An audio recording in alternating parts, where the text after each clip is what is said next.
चलिए अब आगे बढ़ते हैं। हम लोग perfectly elastic head on collision के बारे में पढ़ रहे थे। हम लोगों ने ट्रांसफ़र ऑफ काइनेटिक एनर्जी का काफ़ी हद तक के पढ़ लिया था। आपने देखा था कि प्रोजेक्टाइल अपनी कितनी एनर्जी ट्रांसफ़र कर देता है टारगेट में जब वो टकराता है। हमने इसका फ्रैक्शनल लॉस भी कैलकुलेट किया था और कितनी एनर्जी बाकी रह जाती है हम वो भी देख लिए थे हमने। अब हमको बढ़ना है आगे विद सम अनदर कॉन्सेप्ट। तो हमारा अगला कॉन्सेप्ट क्या है? Velocity comma momentum and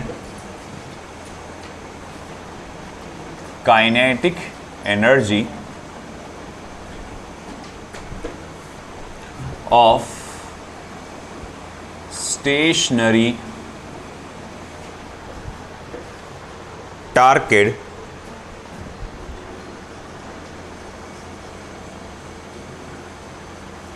after head-on elastic collision. After head-on elastic collision. Velocity, momentum and kinetic energy of a stationary target after head-on elastic collision. भैया तुम्हारा टारगेट स्टेशनरी है, मतलब क्या? उसकी इनिशियल वेलोसिटी क्या थी? 0 थी। टकराने के बाद टारगेट का वेलोसिटी, टारगेट का मोमेंटम, टारगेट का काइनेटिक एनर्जी क्या होगा वो उसने आपसे पूछा है। देखो सबसे पहला वेलोसिटी ऑफ टारगेट।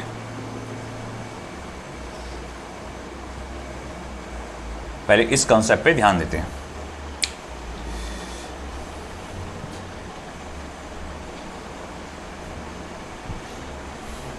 देखो सिंस velocity of target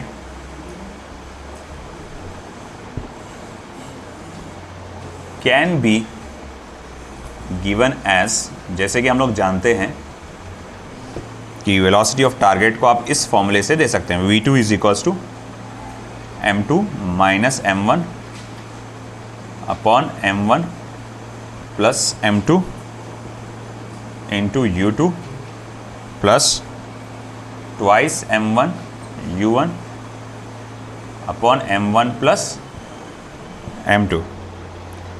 तो जैसे कि इसमें कंडीशन कही गई है कि भैया u2 मतलब initial velocity of target is 0, u2 की वैल्यू क्या है? 0 है। अब अगर u2 की वैल्यू 0 रहेगी तो ये पूरी की पूरी वैल्यू क्या रह जाएगी? 0। Therefore v2 is equals to, फिर हमारे पास क्या बचेगा? Twice m1 u1 upon m1 plus m2। ये हमारे पास आ जाएगा वेलोसिटी ऑफ टारगेट। अब इसमें अगर मान लो ऐसा सिचुएशन है, if m2 is equals to 2 times of m1, m2 किसके बराबर है बेटा? 2 times of n times of m1 के बराबर है। तो ये फॉर्मूला क्या बन जाएगा?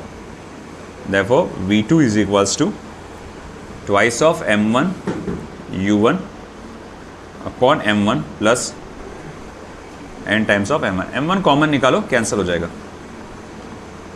Twice of u1 plus 1 upon n, ये मेरे पास फॉर्मूला रहेगा। Twice of u1 plus 1 upon n। तो ये velocity of target when it is at rest before collision and mass of target is n times mass of projectile, उस situation में। Okay, next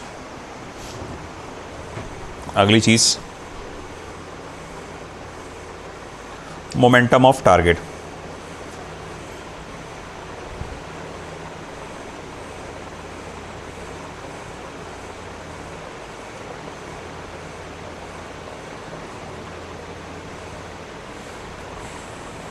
momentum of target P2 is equals to m2 into v2।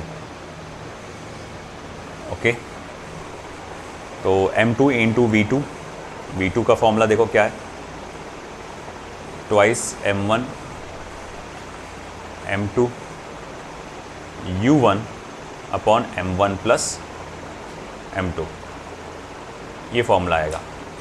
बोले ये कहाँ से आया, ये देखो V2 का फॉर्मूला क्या है, twice m1 u1 upon m1 plus m2।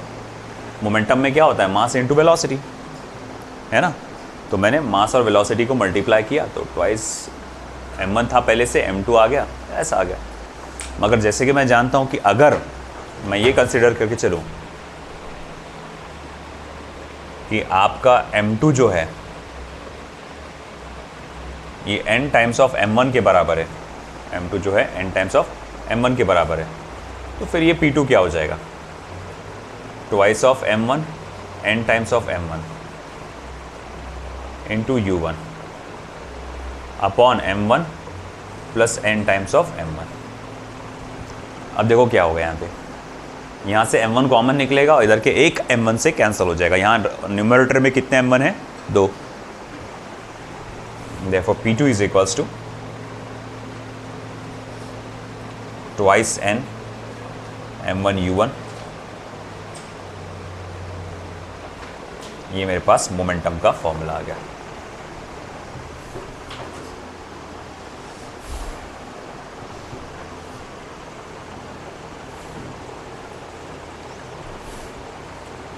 ठीक है, तीसरा आएगा फिर kinetic energy of target.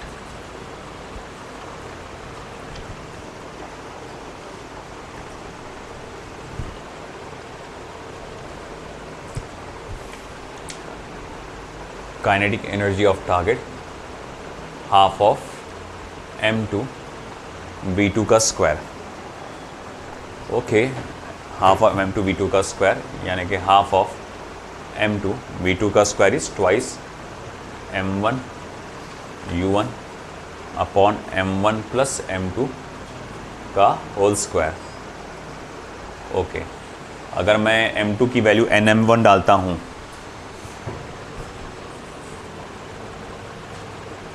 m2 is equals to n times of m1, तो काइनेटिक एनर्जी का जो फॉर्मूला आएगा it will be written as, मैं थोड़ा डायरेक्ट लिख दे रहा हूँ चीज़ों को क्योंकि ये 4 हो जाएगा, ये हो जाएगा 4, sorry not 4, twice m1 u1 square n upon 1 plus n का होल स्क्वायर। ओके, सिंपली कुछ खास नहीं बेटा, यहाँ पर m1 का स्क्वायर करेंगे आप, सॉरी m1 का स्क्वायर रहेगा बट m2 को n टाइम्स ऑफ m1 लिखेंगे, फिर यहाँ से m1 एक कॉमन निकलेगा, m1 का भी स्क्वायर आना चाहिए फिर तो।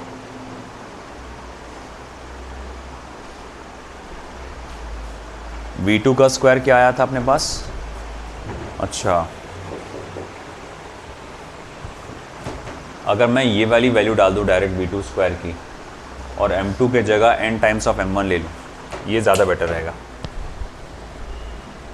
देखो मैं क्या कहूँगा कि देखो जब m2 n times of m1 के बराबर था, n2 जब n टाइम्स ऑफ m1 के बराबर था, तो इसको जब आप सॉल्व किए थे तो ये फॉर्मूला ऐसा बना था v2 का।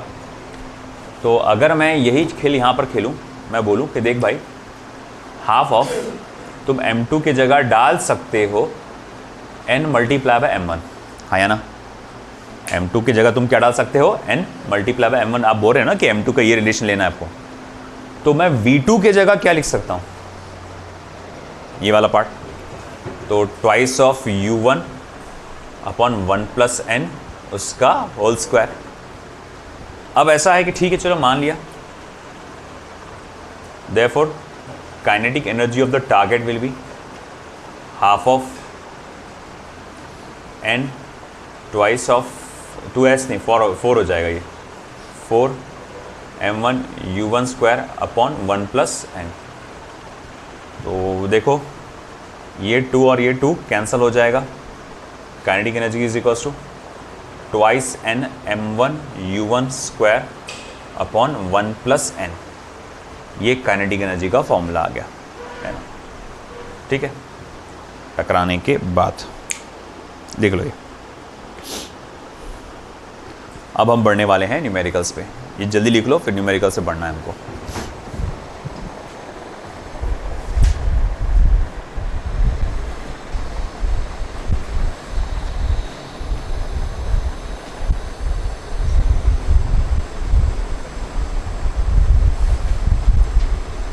करेक्शन कर लेना हो।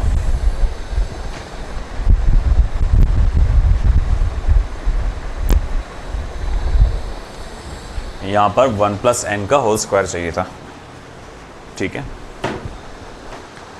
तो अब देखो यहाँ पे आपका पहला ही प्रॉब्लम आपके सामने आया है जो कि इलास्टिक कोलिजन से रिलेटेड है। हालांकि प्रैक्टिकली देखा जाए जो कोलिजन हुआ वो इलास्टिक नहीं है। मैं उसने बोला इमेजिन करके चलो ऐसा, और नहीं इमेजिन क्या को, law of conservation of momentum her type के कोलिजन पे लगाया जा सकता है।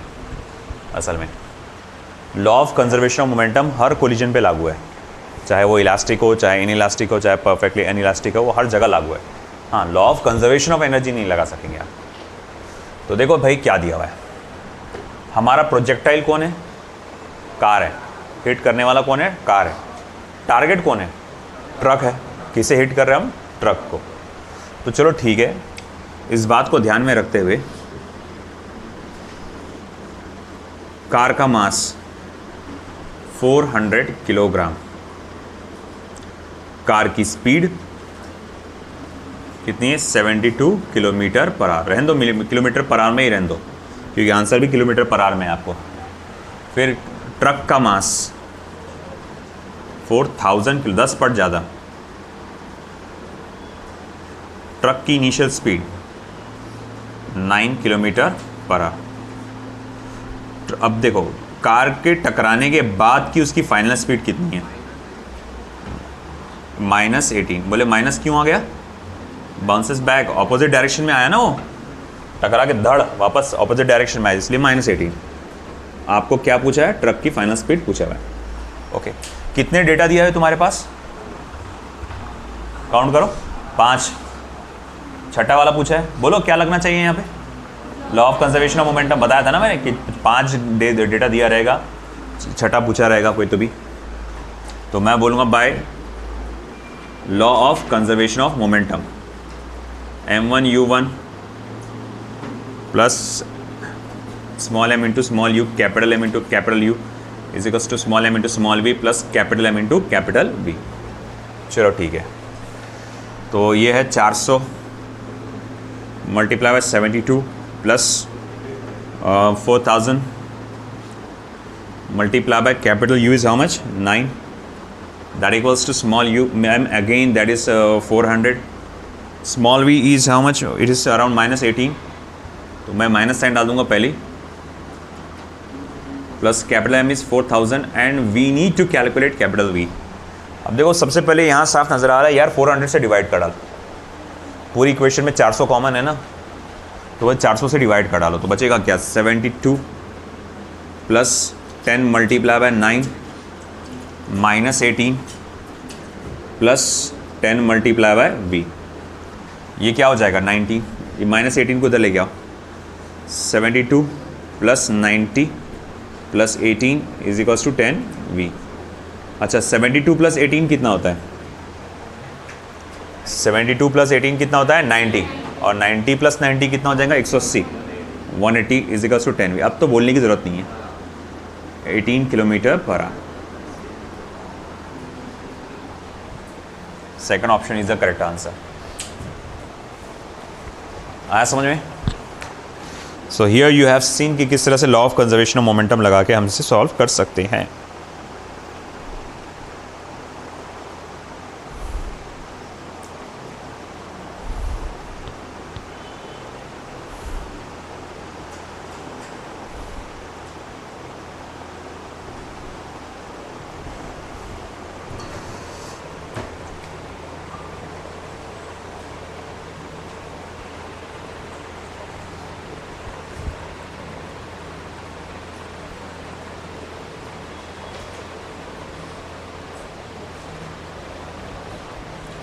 A smooth sphere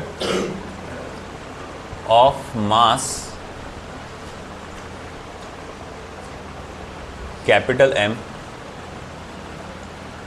moving with velocity small u directly collides elastically with another sphere of mass small m at rest. At rest. Full stop. After collision, their final velocities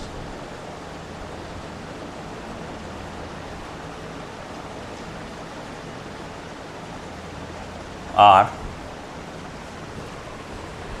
capital V and small v respectively.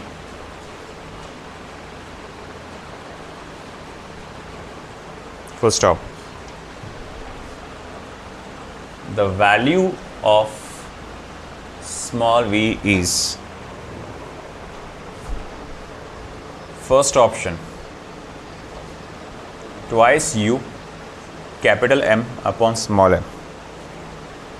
Second option twice u small m upon capital M. Third option twice u 1 plus small m upon capital M. Twice u 1 plus capital M upon small m. देखो इस तरह से scene दिया हुआ है. A smooth sphere of mass capital M moving with velocity u directly collides with another sphere of mass small m at rest. तो बहुत ये स्मॉल u v को बहुत कंफ्यूज किया है यहाँ पे उसने.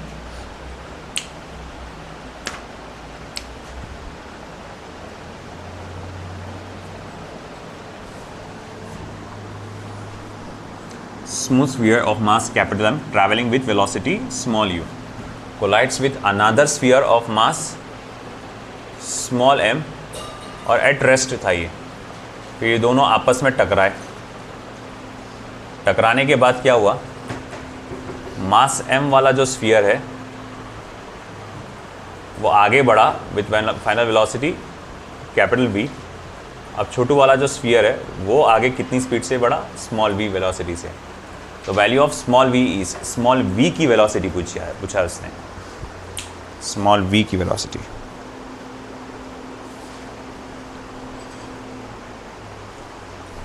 यानी v2 टारगेट की वेलोसिटी. देखो खास बात देखो यहाँ पर क्या नजर आया तुमको. टारगेट की वेलोसिटी पूछा है उसने, फाइनल वेलोसिटी v2. प्रोजेक्टाइल की फाइनल वेलोसिटी ऑप्शन में है नहीं. तुमको नजर आया क्या यहाँ पर कैपिटल v नजर आ रहा है क्या वहाँ पे. प्रोजेक्टाइल की फाइनल वेलोसिटी इसमें नहीं है. तो तुम बताओ पहले तो तुम्हारे दिमाग में क्या आया होगा, कौन सा फॉर्मूला इस्तेमाल हो सकता है यहाँ पे. अब आप सोच रहे होंगे law of conservation of momentum टकराए आपस में, तो उसमें ये आ जाएगा कैपिटल V. उसका क्या करोगे तुम, फिर तुम सोचोगे लॉ ऑफ कंजर्वेशन एनर्जी लगा के अपन उसको एलिमिनेट करेंगे. ठीक है चलता, वो भी चल सकता है. बहुत लंबा प्रोसीजर जा रहा, बहुत देखो एक मैं तरीका बताता हूँ. तुम law of conservation of momentum लगाओगे, उसमें ये इक्वेशन बन के आएगी जिसमें capital V small v m u सब रहेगा.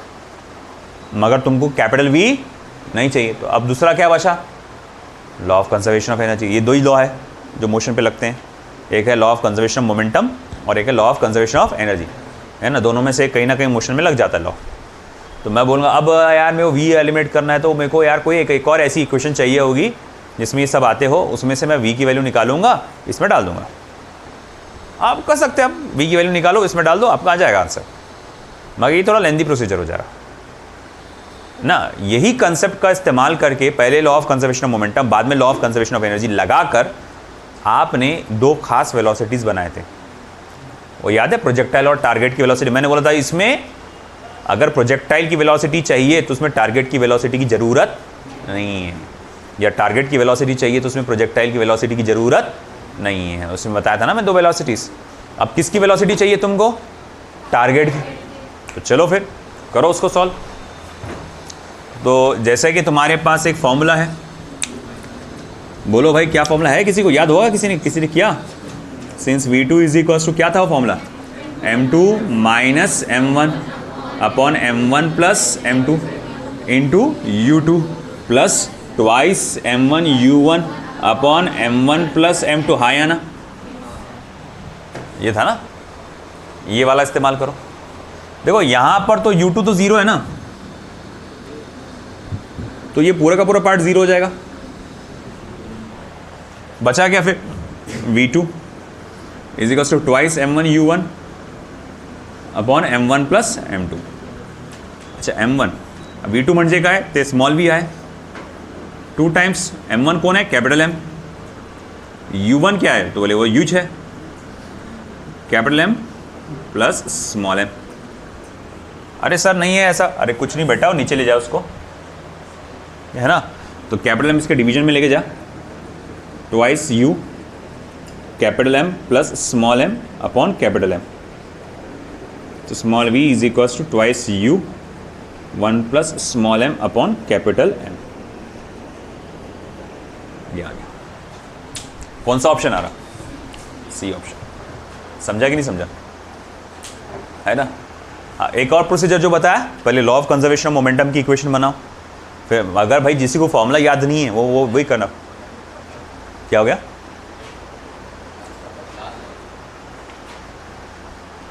लास्ट वाला स्टेप। हाँ देखो यहाँ पे ये जो अपना कैपिटल M है, इसको इसके नीचे ले लिया मैंने, तो डिनोमिनेटर के नीचे आ गया। फिर सेपरेट करेंगे, capital M upon capital M क्या हो जाएगा, 1 plus small m upon capital M। हाँ, अब जिसको फॉर्मूला याद नहीं रह रहा तो उसको क्या करना पड़ेगा, फिर law of conservation of energy बना के एक इक्वेशन बनाओ, और सॉरी एनर्जी भी लगा सकते हैं, दोनों में से कोई भी एक चीज़ पहले लगा सकते तुम।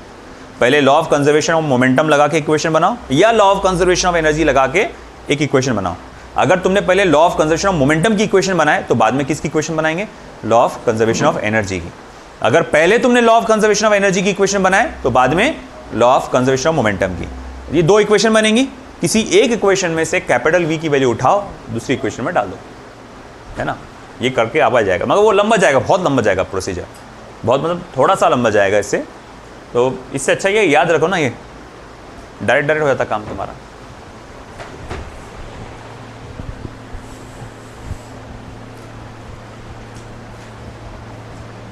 मोशन इन्वॉल्व है, दो बॉडीज है आपस में टकरा रहे हैं, तो भैया law of conservation of momentum and law of conservation of energy लगेंगे।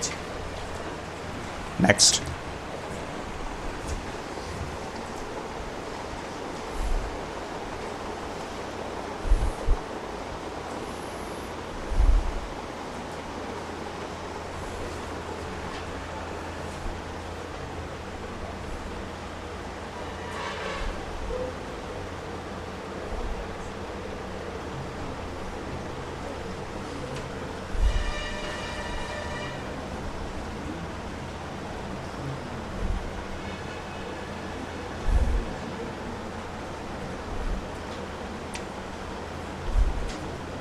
चलिए next question.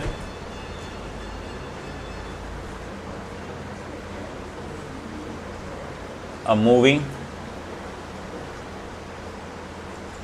Body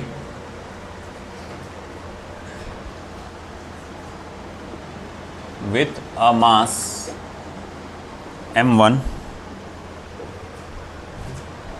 strikes a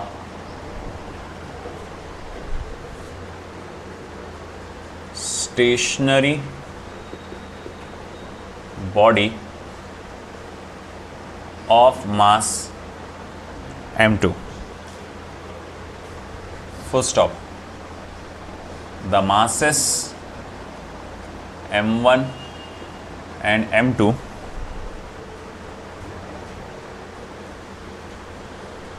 should be in the ratio m1 upon m2 so as to decrease the velocity of first body by 1.5 times, assuming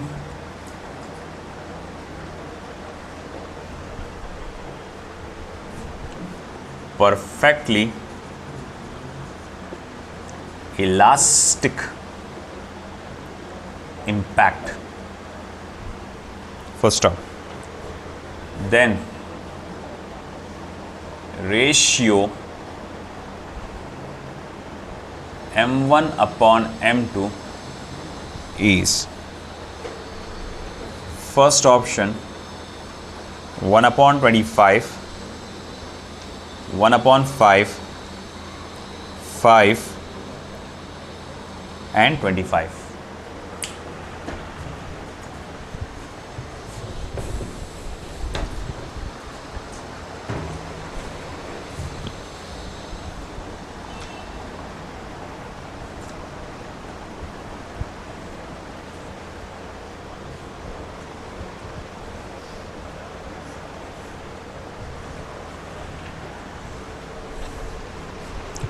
A moving body with a mass m1 strikes a stationary body of mass m2.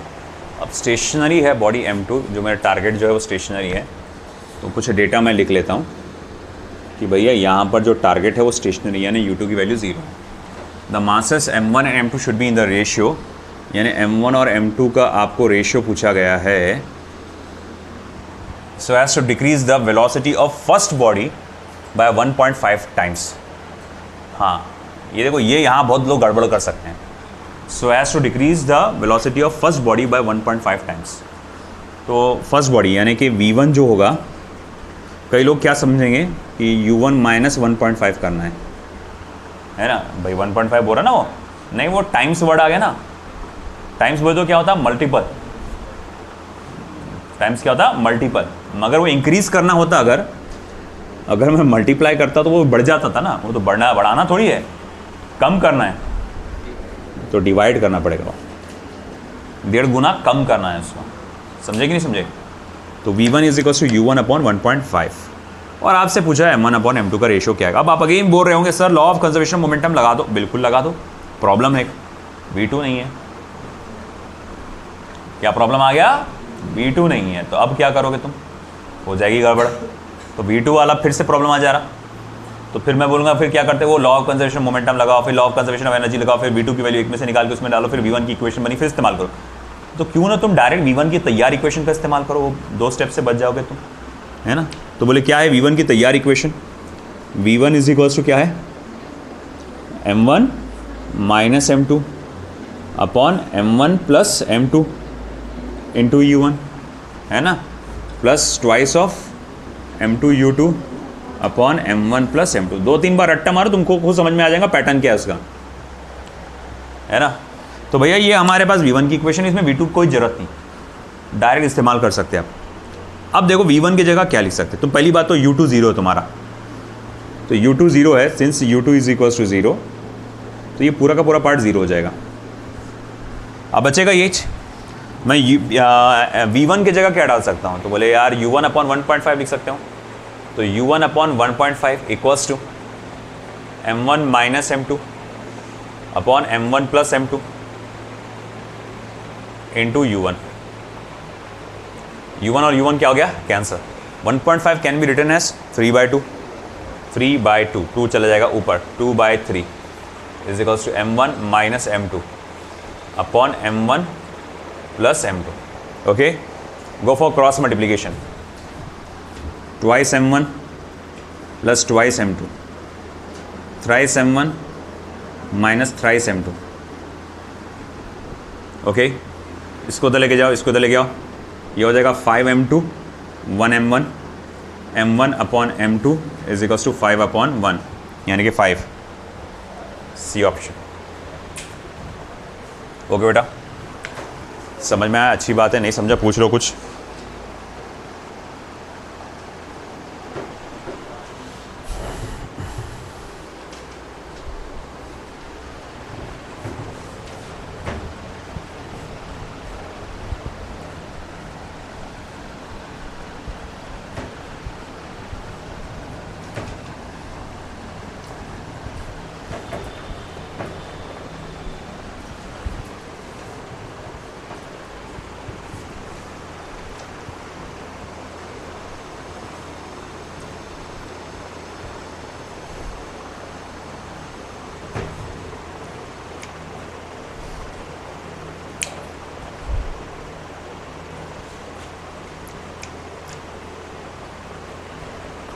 Next question. A particle of mass small m moving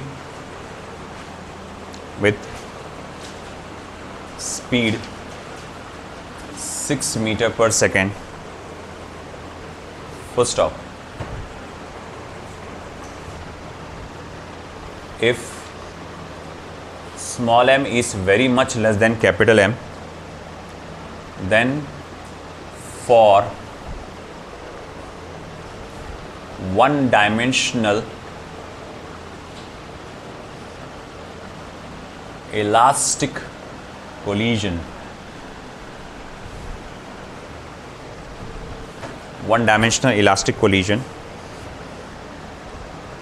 the speed of lighter particle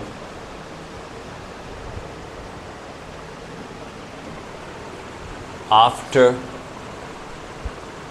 collision will be. Speed of lighter particle after collision will be. First option, 2 meter per second in original direction. Second option, 2 meter per second in opposite direction. Third,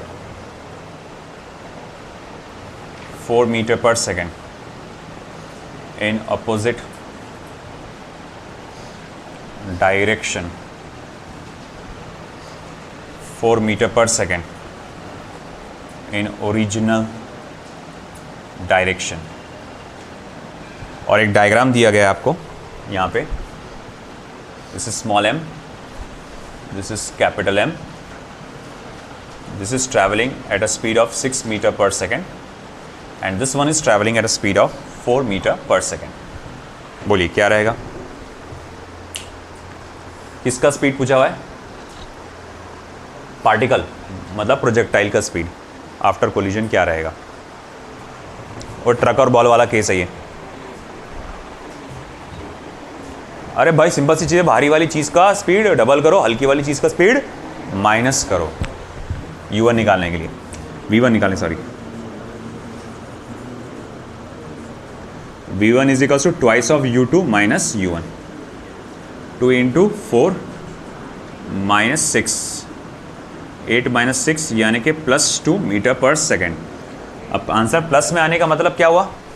it is maintaining its original direction. तो 2 metre पर, ये option, 2 metre पर second in original direction.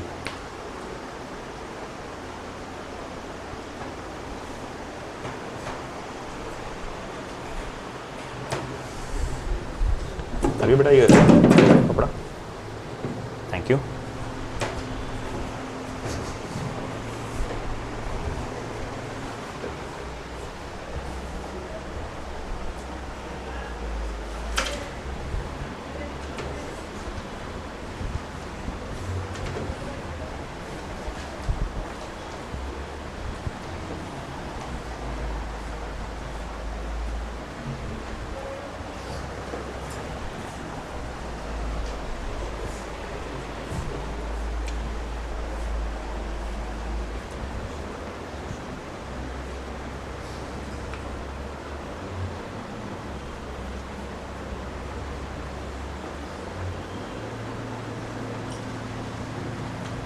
A body of mass small m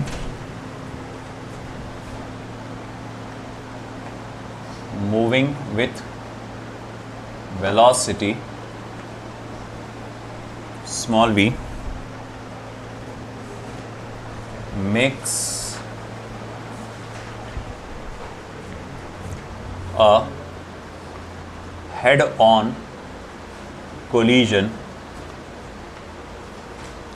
with another body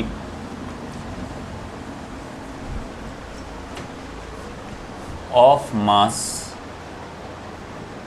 twice m. which is initially at rest. Full stop. The loss of kinetic energy of the colliding body of mass Small m is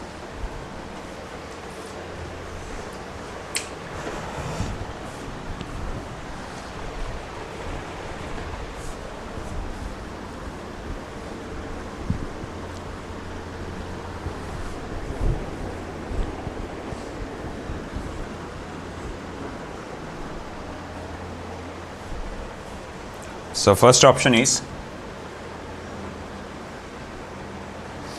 half of initial kinetic energy. second option says 1/9 of its initial kinetic energy. Third says 8/9 of its initial kinetic energy. And the last one says 1/4 of its initial kinetic energy. this is the last option. What should be the answer? Try करिए जब तक मैं अगला question यहाँ पर लिखता हूँ.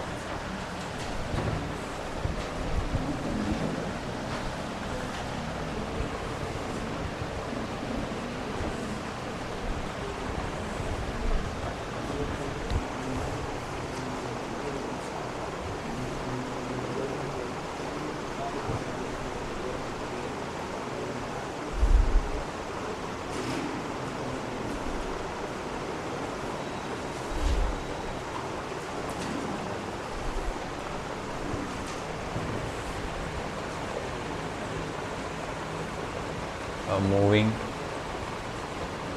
mass of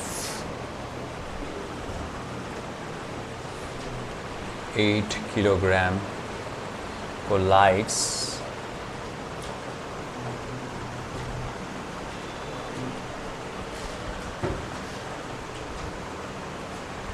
elastically with a stationary mass of 2 kilogram. full stop if capital E is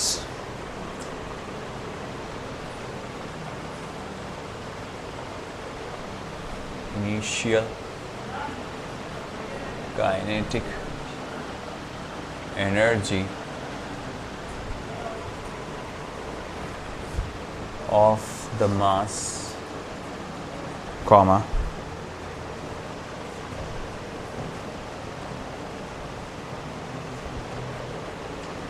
the kinetic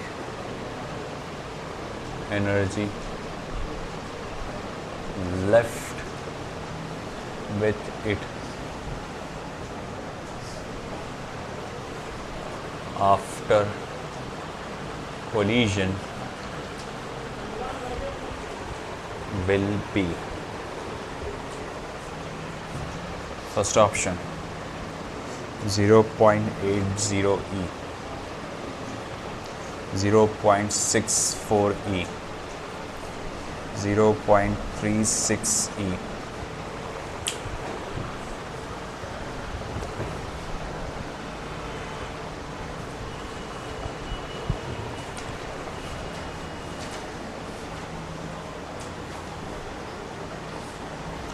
0.08 E. Okay बेटा, आया ये answer? See the correct one. हमारे पास देखो fractional loss of kinetic energy का फॉर्मूला है. वो क्या है? Delta K upon K is equals to 4m1 m2 upon m1 plus m2 का होल स्क्वायर, इजंट इट? ये है ना fractional loss of kinetic energy का फॉर्मूला। इसमें ये नीचे वाला के कौन सा होता है? इनिशियल काइनेटिक एनर्जी होता है ना? तो फिर मैं बोलूँगा ठीक है, delta K is equals to क्या हो जाएगा? 4 m1 कितना है? m m2 कितना है? Twice m plus twice m का whole square into K I. Therefore delta K is equals to 8m square, ये 2 + 3 9m square into K I, 8/9 times of K i, which is third option. What about this one?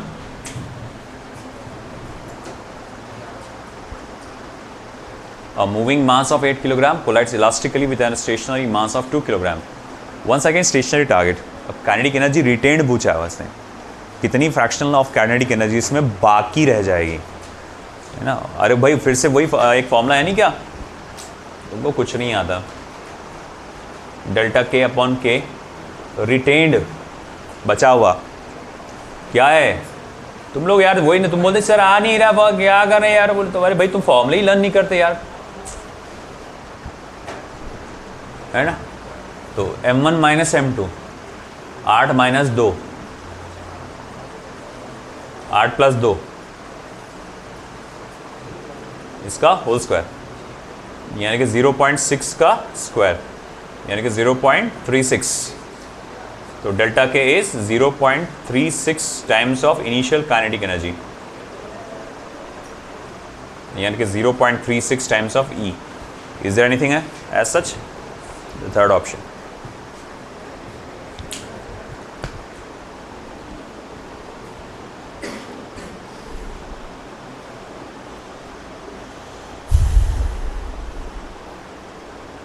ठीक है, देखते हैं बाकी का बाद में फिर।